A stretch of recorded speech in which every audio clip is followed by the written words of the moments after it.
Hi, good evening.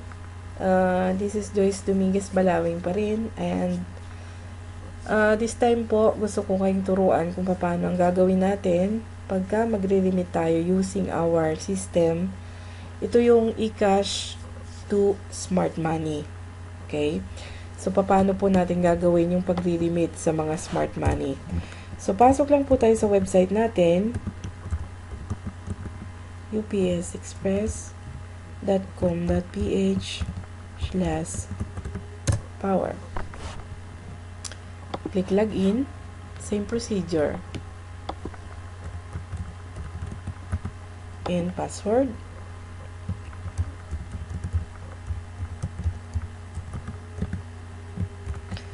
And security code. Gayahin lang po natin yon. And then submit. Okay. So, click lang natin ang eCash. eCash. Sa taas po niyan, merong eCash, eCasend. eCasend po, eCasend. And eCash to Smart Money.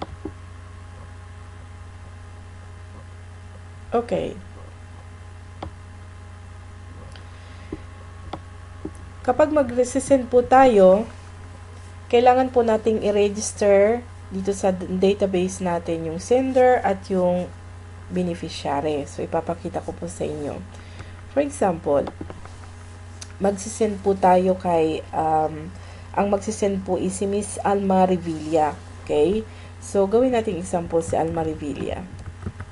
So, since wala pa nga siya sa database natin, so, mapapansin nyo merong window na darating dito. Okay?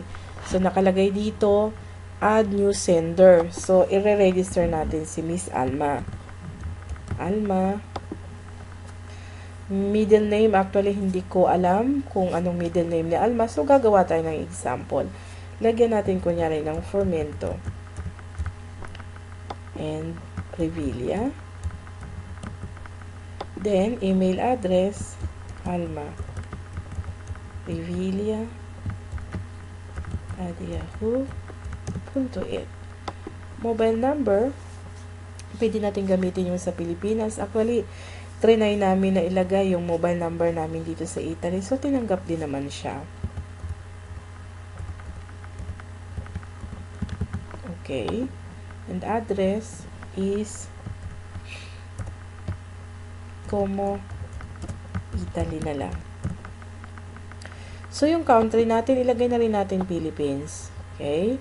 Gender, female, and submit. So, meron ditong confirmation. Kailangan natin i-confirm. Check natin kung tama yung detail na nilagay natin and then confirm. Processing. And okay na po siya. So, meaning to say, naka-register na ngayon si Alma Revilla. Okay? Done. Click lang natin yung done. And, pwede na tayong, mapapansin nyo, babalik ulit tayo sa umpisa. So, click lang natin yung eCash. eCash to Smart Money. Normal po yan, nababalik tayo sa umpisa kasi nga, ilalagay natin yung ni-register natin si Alma. So, kung mapapansin niyo may lalabas na dito. Kahit, tingnan nyo po kahit i-click nyo lang yung initial ng pangalan niya, lalabas na po dyan. Antay-antayin lang po natin. Okay. Lalabas na po siya. I-click na lang po natin yung nasa babang yan. And automatic na lalabas na yung information niya. Then, yung beneficiary natin, ganun din, yung mga bagong beneficiary, since naka-register na yung pangalan ng nanay ko, so ilagay na lang natin ang pangalan ng nanay ko. Pick ko lang yung initial and lalabas na siya. Okay? So, dito po sa input fields, importante po to, na ito pong smart money number is manggagaling po ito sa Pilipinas.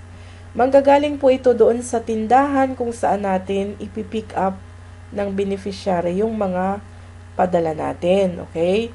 So, ang beneficiary natin, uutusan natin sila sa Pilipinas na kunin ang smart money number nung tindahan. Okay? Importante po ito kasi maraming nagkakamali dito. Kapag ka pumunta ka sa isang smart money at kinuha mo ang smart money number nila, dun lang po natin kukunin, dun lang po nila kukunin ang padala natin. Kasi bawat smart money pick up sa atin, meron po silang kanya-kanyang smart money number. Okay? So, kung saan nila kinuha yung smart money number, dun nila kukunin yung pera. Okay po? So, for example, ilagay po natin, kung mapapansin nyo dito sa baba, meron po ako ditong last 10 transactions na ginawa. Ano po? Diyan natin makikita kung failed, success. Ito po yung mga transaction na ginawa natin nung nakaraan. So, kukunin ko yung smart money number muna, pansamantala. And, gawin nating example. Lagay lang po natin dyan yung smart money number.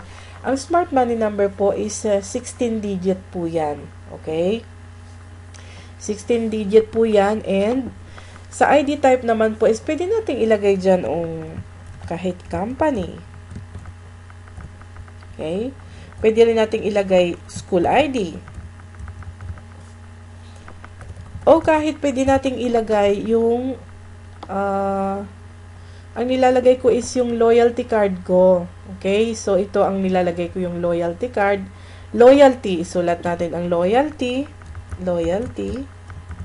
And, copy natin yung loyalty card mo doon sa taas. Pwede natin gawin yan. Okay?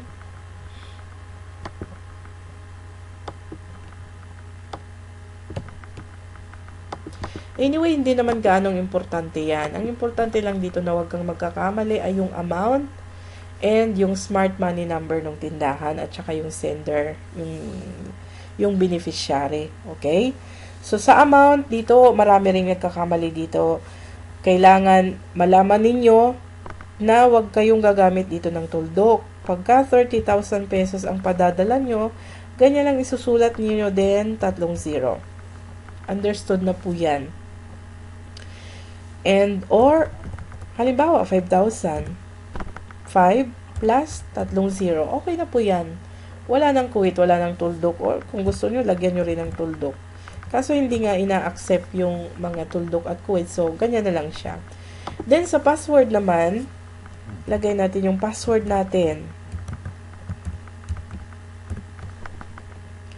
Transaction password po yan ng nagpa-process nitong remittance, okay? Ikaw mismong dealer na nagpapadala. So, kung mapapansin nyo, merong nakasulat na insufficient balance. Tama po yun kasi kung mapapansin nyo dito sa taas, meron lang po akong 66 pesos na balance sa eCash ko. Okay? Tatandaan nyo po na without eCash fund, we cannot do any remittance transactions here. Hindi tayo pwedeng magpadala nang wala tayong fund, no? Hindi natin pwedeng utangin. Okay, so, kailangan tayo mga dealer, maglalagay po muna tayo ng fund bago tayo mag-remittance. Kasi ganun din sa bills payment, hindi rin tayo makakapagbayad ng bills, hindi rin tayo makakapag-online booking. So, importante po rito yung fund, okay?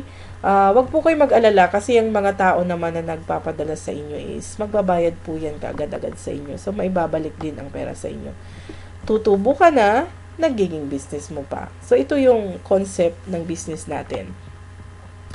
And, paano po natin makukuha yung reports? Okay, importante ito. Pagkatapos po ng successful transaction natin, nag-successful na po siya, meron po tayong ibibigay na reference number doon sa beneficiary natin. Okay, ipapakita ko sa inyo. Ito po yung last 10 transaction na ginawa ko, yung Smart eCash to Smart Money. Okay? So, iba po yung Smart Money number at iba yung reference number. Yung Smart Money number, ito yung kinukuha natin doon para maipadala natin ang pera sa system natin. Ang Smart Money po ang magbibigay sa atin yan. Okay? So, dito naman sa reference number, ito na po yung ibibigay natin sa mga beneficiary natin para na ipapakita nila doon sa Smart Money para makuha yung perang pinadala natin. Okay po? So, kagaya nito, itong pinadala kong 15,000 pesos, dito ko ipinadala sa Smart Money number na to, and ito yung reference number na binigay ko sa nanay ko para makuha niya yung pera doon sa Smart Money. Okay po? So, ito lang po yung gusto kong ituro sa inyo. iCash to Smart Money. Okay? I hope na naintindihan po ninyo. Maraming salamat.